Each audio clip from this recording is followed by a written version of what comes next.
Good morning, good afternoon, good evening, ladies and gentlemen, wherever you are in the world, welcome back to The Caring Economy with me, Toby Usnik.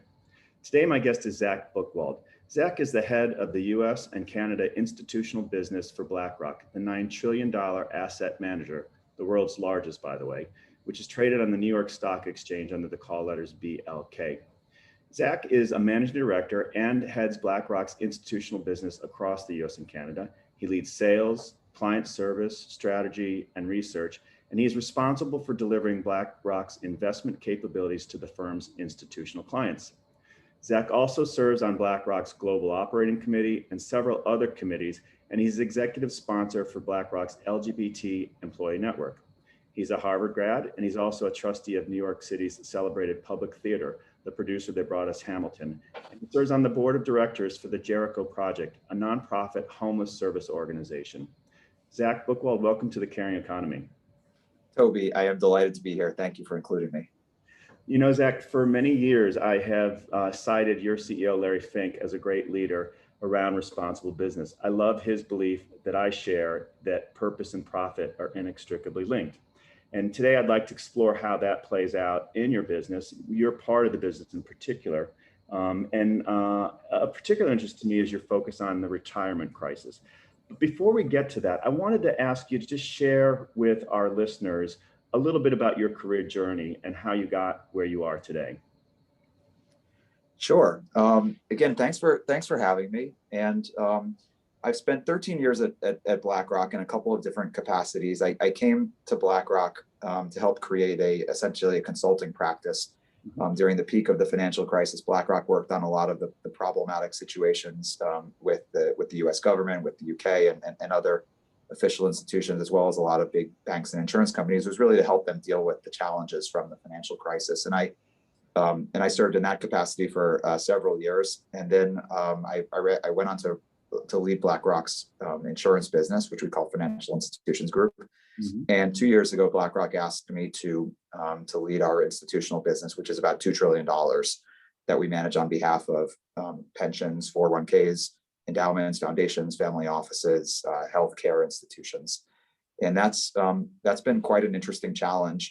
Of the 2 years that I've been working on this practice, most of that time has been dedicated to helping clients deal with COVID and the rippling implications of how their business models have changed. If you think about our clients, hospital systems obviously have been deeply impacted by COVID. It's not just that they're having to deal with COVID, it's that their usual sources of revenues have, for a period of time, dried up all of those voluntary procedures. The endowments that we help manage money for, student life was just upended completely. Tuition dollars went down when many students didn't go back to their schools. They drew from the endowments instead.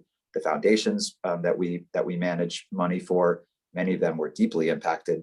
You think about the causes and the missions that they serve; they were deeply impacted by COVID. So it's been quite an interesting run for me because I've really only been in this job during a crisis period and a very deeply transitional period as well. But what an interesting opportunity to try to help understand our clients, their challenges and their objectives, and figure out solutions for them. Yeah, well, it sounds like you're someone who's constantly sort of baptism under fire. You went to BlackRock to build something from scratch. The financial crisis hit, and then you get this new role a couple of years ago, and COVID hits. But it seems to me that you thrive in that setting. I appreciate you saying that. Certainly challenge is one of the things that makes all of these jobs very interesting. When I think about the people that work on my team and how we can try to make sure that they're having positive experiences, making sure that they have a challenging role is sort of priority number one. Obviously we think about the quality of the work environment and the relationship with the managers and compensation and all those other very important factors. But having a challenging role, feeling like there's new challenges that come about as opposed to the same sort of rote responsibilities again and again, it's literally item number one when I think about people's careers and as well my own career. I enjoy having new challenges, and certainly that's been a silver lining of the health crisis has been that we've been able to get really deeply involved with our clients on some very, very important kind of life or death matters that have a huge impact on the future viability of these organizations. So I feel very fortunate to be able to play that role. So let's stick with that long-term view, which I really respect and value.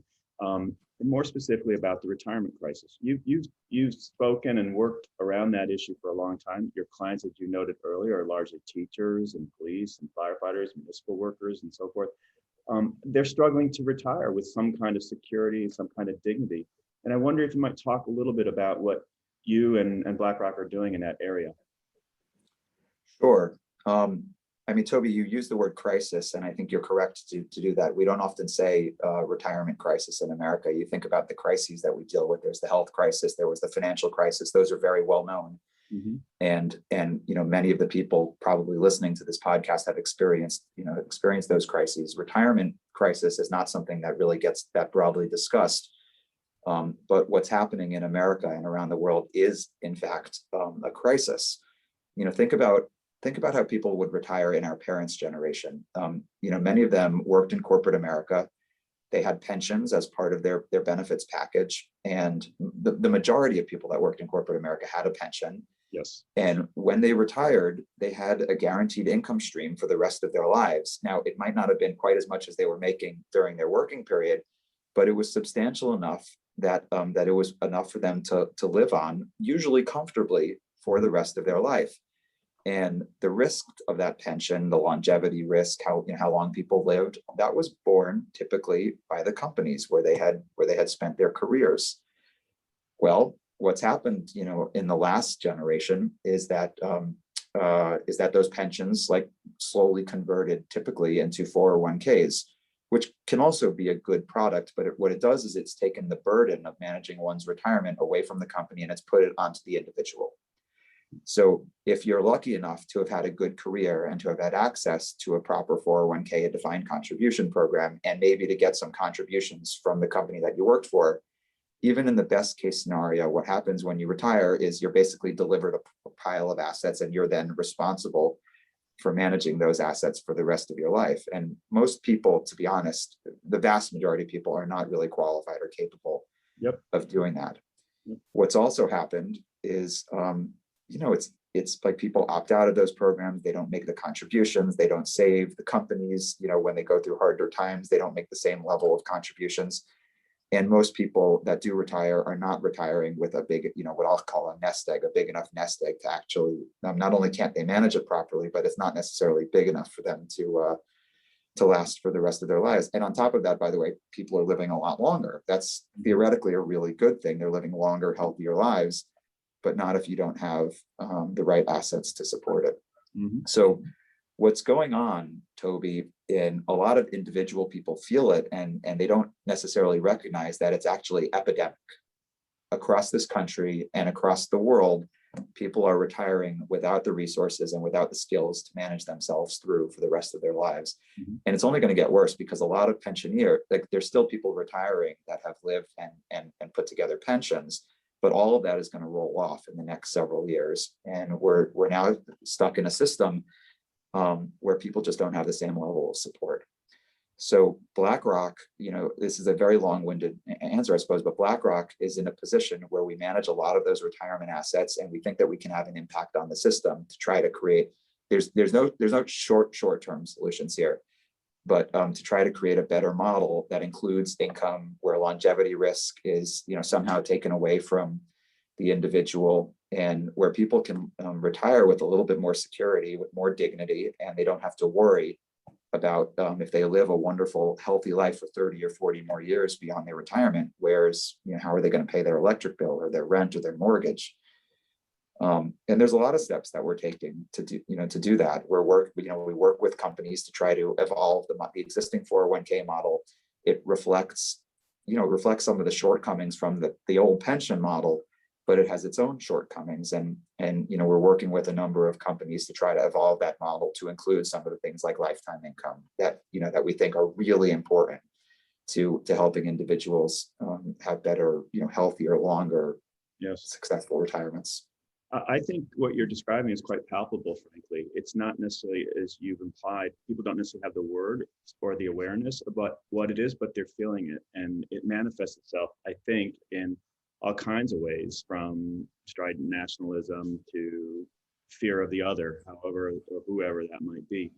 Ladies and gentlemen, again, today we're honored to have Zach Buchwald with us. He's head of the U.S. and Canada institutional business at BlackRock, the $9 trillion asset manager traded on the New York Stock Exchange, BLK.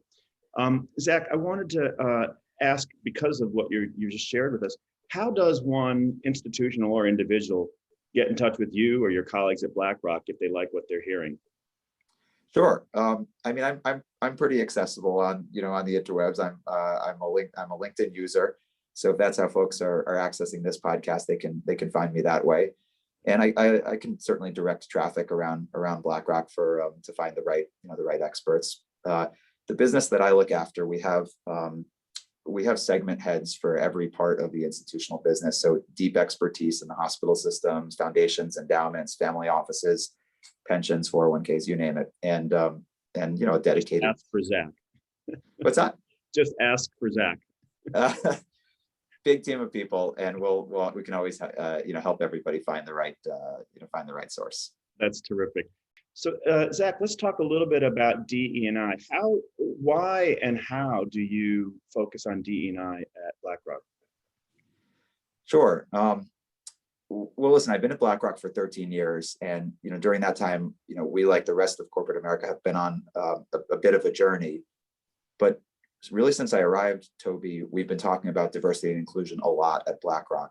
And over the years, I think we've kind of created more and more ambitious goals for ourselves to try to achieve the ideals that we were 13 years ago probably just talking about, more than actually creating plans and strategies for making the right improvements. And we're in a much stronger place today. If I think about the sales team and the relationship team that I lead, it's a very, very diverse team, very gender balanced, and folks from many different kinds of diverse backgrounds. The clients that we serve, if I think about the organizations, the retirees that we're whose retirements we're looking after, these are teachers, firefighters, police people, municipal workers, very diverse. I love going to meetings where we have actual representation from the retirees. They see our diverse team. We see their diverse populations, people from every socioeconomic background. And it's very compelling. We're big believers. There's a lot of science, by the way, out there that diverse populations make better long-term decisions. That is absolutely true in the investment space as well. Better investment outcomes come from diverse teams. There's lots of science behind that, and we believe in that at BlackRock. And we're working very hard to create diversity, not just in the sales team that I look after, but on the investment teams, where it's a little bit of a harder and longer road to get there.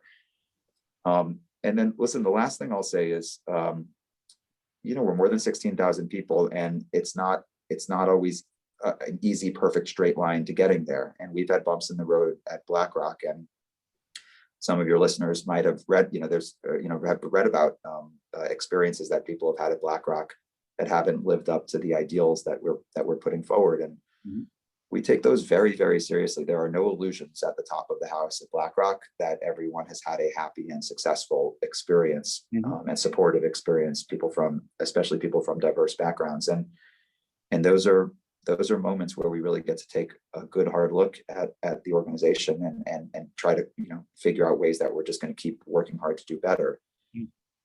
Well, you need that introspection if you're ever going to learn and grow, both personally and professionally. So and no organization is flawless. So I appreciate your even being so candid with our audience today, because that again reinforces my belief that you as a person and BlackRock as a brand are actually trying to lead by example and really practice what you preach. So thank you for sharing that. There's one particular situation that happened at BlackRock where there was a junior person who had an unhappy experience. And the morning after I read about that, I had the day off from work, and I sat down and wrote a post on LinkedIn about my experience and the 20 plus years I've had, working at Morgan Stanley and now BlackRock as an out LGBT person, which also hasn't been perfect and in a straight line. And there've been, plenty of moments where I felt uncomfortable or felt like folks were sort of insensitive. But the fact is, on the whole, I've had a wonderful experience. I've had lots of mentors, not LGBT mentors, but people who knew me really well, who believed in me as a person for all the pieces that I am. And I've had a great experience. And I want that to be out there in the world as well. Sure. It's very easy these days with, with social media, for individual episodes to kind of take on a life of their own, and to lose sight of the fact that many people like you and me, who come from different diverse backgrounds, have actually had sort of wonderfully supportive, I don't want to speak on your behalf, I'll say on mine, wonderfully supportive and exciting careers. So I want that to be out there too. Yeah, I think that it is, Zach, but I share that sentiment completely. I think of the concept of reputational currency. And I think that I've known you all these years, and I've seen you at work. I follow BlackRock, and I think that there's solid, well-earned reputational currency. Not flawless, but that's what makes, I think, a brand stronger and better, and its people more nimble, it's how you deal with those kinds of moments, right? No one has that straight arrow, I think, but some do a better job at dealing with it. And that then, in fact, I think has been why brands such as BlackRock have done well, relatively speaking, through COVID and other crises, because you're just conditioned, socialized to deal with change and crises, quite frankly. By the way, you mentioned LinkedIn at the beginning of this session. I've only been active on LinkedIn actually for the past year, and part of the reason that I've been doing that is trying to trying to create a little bit more representation around being an LGBT leader at BlackRock and in the industry. I've always been out in my professional life, but never in a particularly like public fashion. I never really used any of the tools like social media to do that. I've also been inspired and gently nudged a little bit over the last year with all the as you said, the sort of the difficult changes and challenges we've gone through to be more active and be more visible. When I entered the industry 20 odd years ago, as far as I can recall, there weren't any LGBT senior role models in finance or asset management that I looked to. If anything, it was something that, when I came out, it was sort of accepted, but, never really, certainly not considered an asset, by any standard. And, I never would have been offered a particular opportunity for being out in LGBT.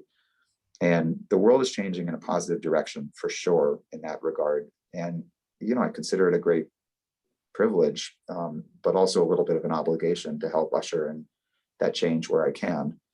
And, being out and being visible is one way that I can help a little bit. It's awesome. I've seen you grow in your career all these past 2 decades plus. And I just think it's an honor for me to have you on today, Zach. Again, ladies and gentlemen, today we have Zach Buchwald, who's the head of the US and Canada institutional business at BlackRock, the $9 trillion asset manager, the world's largest. Zach, I want to ask you just on a personal level, how do you keep it all together? You got a big portfolio. Do you meditate? Do you work out? You're happily married, and we got to compliment our spouses because they help us keep balanced, I think. But how do you do it? I am happily married. I have a wonderful husband named Buddy Techna. He works at Google, and that's a lot of fun. We have a lot in common, but our professional backgrounds are really different, and we find when we come home, sort of the one thing that we have in common in terms of our office background is that we can both talk like office politics, sort of who did what to whom, in the office. That's a language that we both speak. Other than that, he comes from technology, and I'm obviously finance. Most of us working in these fields have a lot going on, and I don't think I'm like any particularly extraordinary in that capacity. I work really hard, but I also enjoy the work a lot.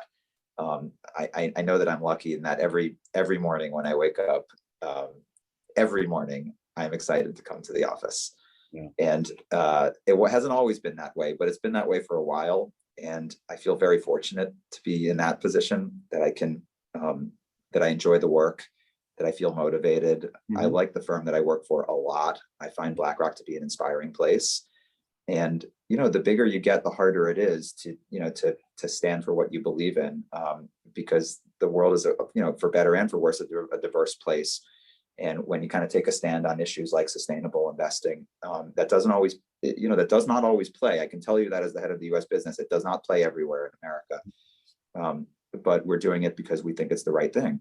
Mm-hmm. So I love working at BlackRock. How do I hold it together? I have other interests, and although finance is a pretty big interest, Like you said, I work at, I do a lot of volunteer work for the Public Theater, which is another, by the way, that's another thing that really inspires me. Well, I mean, the Public Theater, if you don't know it, is the theater behind not only Hamilton, but through the years, it was behind A Chorus Line, Hair, Bringing the Noise, Bringing the Funk, Fun Home. We have something that's reopening on Broadway right now called Girl from the North Country. And we also do Free Shakespeare in the Park every year, which is like a classic New York staple for everybody that's ever been to New York in the summertime. If you haven't, go see Shakespeare in the Park.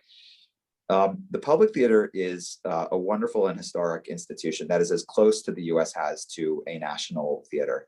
Not only does it create sort of wonderful theater that we've all seen and heard about through the years. Everybody knows Hamilton, but the mission is really different. The mission for the Public Theater, as long as it's been around, has been to reflect the world that we live in for all its complexity, its beauty, its hardship, its diversity, is to reflect that on the stage. And it's almost inconceivable that a show like Hamilton could have come from anywhere other than the Public Theater, because it's 2021 today, and the idea of having a bunch of people of color on stage, representing the founding fathers, doesn't feel that crazy. But when we did it 6 years ago, it was like it was like the craziest thing ever. And it's because the Public Theater has believed in racially blind casting for a very long time. But what a way to tell the story about America that really, like, viscerally just says to you, like, the America that we've become, which is hugely diverse. By the way, we're telling it through hip hop and pop and like the language of today, but it's a very classic story, and it really lets it lets you in the audience doing something revolutionary. But it also, like, the people in the audience, every single one of them is connecting the dots here, that you're looking at the America of today as we tell a very traditional story. So when the public asked me to join the board of trustees maybe 10 years ago, it wasn't just that it's a beautiful theater. I love musical theater. We've seen, and there's a time and place to go see The Sound of Music, or to go see Carousel, and not to disparage any of those shows. Those are beautiful shows. The Public Theater is not going to do a revival of The Sound of Music, because the goal again is to reflect the complexity of the world that we live in. And we also, by the way, want that diversity to show up in our audience as well. And we do that by giving away more than 100,000 tickets every year to the shows that we present. So we get a very diverse audience. And very often, these are people that necessarily haven't been to the theater before, and they're having their first experience at the Public or at the Delacorte, which is the theater that we operate in Central Park for Free Shakespeare in the Park. And they're not only seeing theater for the first time, but they're seeing the very best theater for the first time. I mean, when you get to go see Hamilton at the Public Theater, and it's your first experience, and you're doing it subsidized in a really big way by private donors and by the city of New York and by the state of New York, it's a really special moment. So I get to be a part of that. It's very exciting for me. And, again, long answer to your question, how do you do it, is I get to have lots of other interests, including the Public Theater. Well, Zach, I'm going to let that be the final word, because you've just demonstrated to our audience that whether it's at work or at play, you're a purpose-driven person and a really generous person. So thank you for sharing your experience and your life story today, and keep at it. Ladies and gentlemen, again today, Zach Buchwald, who's the head of the U.S. and Canada institutional business at BlackRock, the $9 trillion asset manager, the world's largest, traded on the New York Stock Exchange. Zach, any final thoughts from you? No, I've been delighted to be here, Toby. Thank you for including me again, and look forward to hearing from some of your listeners, I hope. Terrific. Come back soon.